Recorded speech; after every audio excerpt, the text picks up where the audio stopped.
beloved Boss Mike Cervera.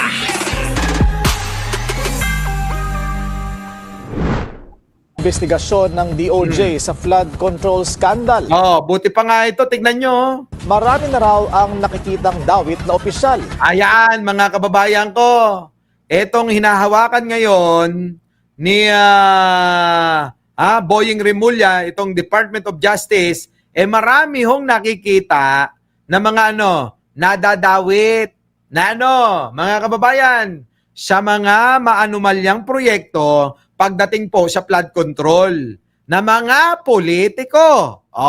Hindi kaya dito sila natatakot? Kaya gumagawa na sila ng pang-counter, mga kababayan ko? Hakuna Matata, Sandro, Marlene, Christian, important matters.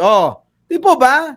Hindi kaya? Natatakot sila rito? Dahil ang dami daw nabubuking na Na raw ang nakikitang dawit na opisyal. Ilan umano sa mga ito ang gustong makipagkita kay Justice Secretary Boying Remulla. Alaka, gusto nang makipagkita kay Boying.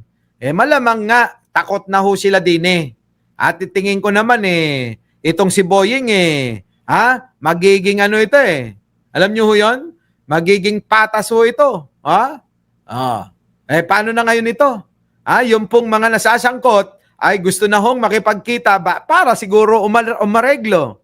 Para siguro mga kababayan magkano? Nako mga kababayan ko. Ewan ko na lang mga kababayan. Tingin ko etong ganitong nangyayari, kunikonekta talaga Maaari siguro meron nang nauna na mga nakipag-usap tapos mga kababayan, hindi ho napagbigyan. Kaya ho ito, biglang naisip, hain ng reklamo laban kay Boying Remulla at iba pang mga kasamahan. Alaka, mga kababayan ko hindi bias yang si Boying, sabing ganon. Di po ba? Ayan tignan nyo, mga kababayan, pakinggan nyo. Sa paglalim ng investigasyon ng DOJ sa flood control scandal, marami na raw ang nakikitang dawit na opisyal. Nako! Ilan umano sa mga ito ang gustong makipagkita kay Justice Secretary Boying Remulla. Kita nyo, mga kababayan ko? Ito hong mga nadadawit na mga politiko, gusto na raw makipagkita kay Boying, para makipag-usap. Anong usapan? Samba pag-uusapan yan sa lamesa ng bilyar na punong-puno ng kwarta, ganun ba? O transfer na lang ng dolyar sa ibang bansa, ganun ba? Tingin ko naman, mga kababayan, hindi makukuha ng basta-basta yan si Boying ng ganyan, kung mahal mo ang bayan, mga kababayan, ibebenta mo ba yung iyong karangalan? Ibebenta ba? Ewan ko, mga kababayan ko, pero sa akin, tingin ko hindi gagawin ni Boying yan, Di po ba? Hindi gagawin ni Boying. Sino ba yan? Mga gustong kumausap. Kabilang na ang mga bilyar. Alaka, kabilang na daw mga bilyar. Kita nyo naman, napakaraming kwarta niyan. Kita nyo naman kung gumawa ng pera, kakaiba Kung gumawa ng pera, itong si mga bilyar, bibiruin nyo yung lupang napakamura, napapamahal nila sa pamamagitan ng kanilang kanilang koneksyon, kanilang kapangyarihan, yung lupa na napakamura, nagagawan ng magandang kalsada.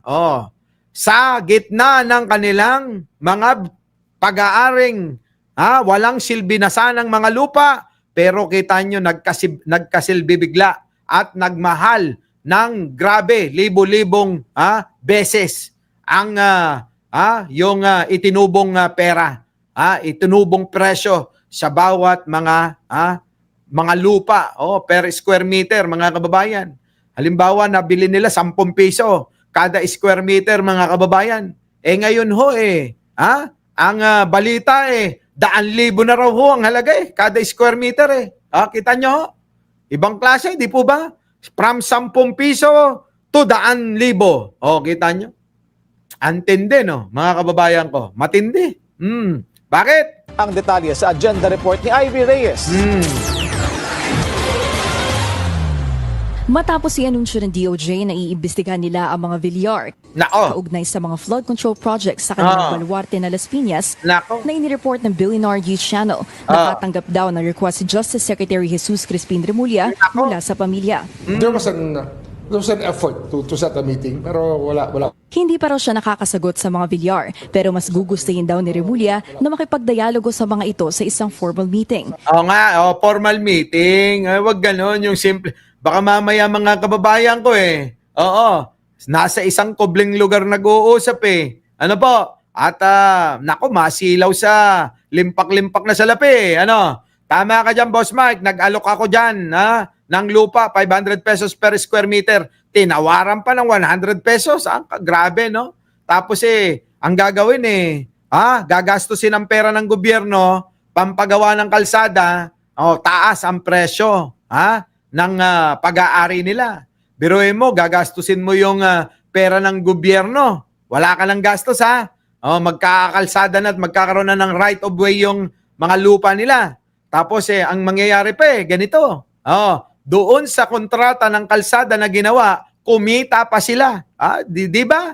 Abay, grabe, para tayong niluluto sa sarili nating mantika ng mga ito. Antindi, no? Malupit. Planong imbestigahan ng mga Villar dahil sa umano'y prohibited interest sa pagitan ni Senator and former DPWH Secretary Mark Villar at pinsan nitong si Carlo Aguilar. Yan na nga yun. Si Aguilar nasa likod ng IE Construction. Yan na ho yun, mga kababayan Ito ho yung iimbestigan ho sa kanya. Nung panahon ng kanyang panunungkulan bilang DPWH, nagtaka ho na ang mga kontratista dito sa Las Piñas ay yung pinsan niya ang nakakakuha. Grabe, no? Bang klase. Hindi lang ho yan. Marami pa hong isiniwalat, yung isang kongresista dyan sa Las Piñas. Kita nyo ho, yung pong mga overpass o ano pa mang mga kalsada, na mga proyekto dyan, patungo daw sa mga lupa nila. Ang galing, Ang galing naman. Syempre, magaling talaga yung mga yan. Tumbling lang ng tumbling, wag magpasampal sa pera, sabing gano'n. Kaya pala maraming pinapagawang subdivision kwalta pala ng gobyerno. Yun na nga. Ikaw, sabi dito ni Miles Valdez, ikaw ang sakim dahil gusto mo, ikaw pumalit kay BBM. Malaka, mga kababayan ko, gagalit. So mga kababayan, paano yan? Kita-kita po tayo mamaya uli, magtatrabaho lang uli. Hindi ko pa katapos, kita nyo. Late na ho kasi yung mga pinipirmahan ko. Opo. So, tatrabaho lang ako ng konti. Try nating makabalik muli. Muli, mga kababayan, hanggang dito na lang, maraming salamat po. Our beloved Boss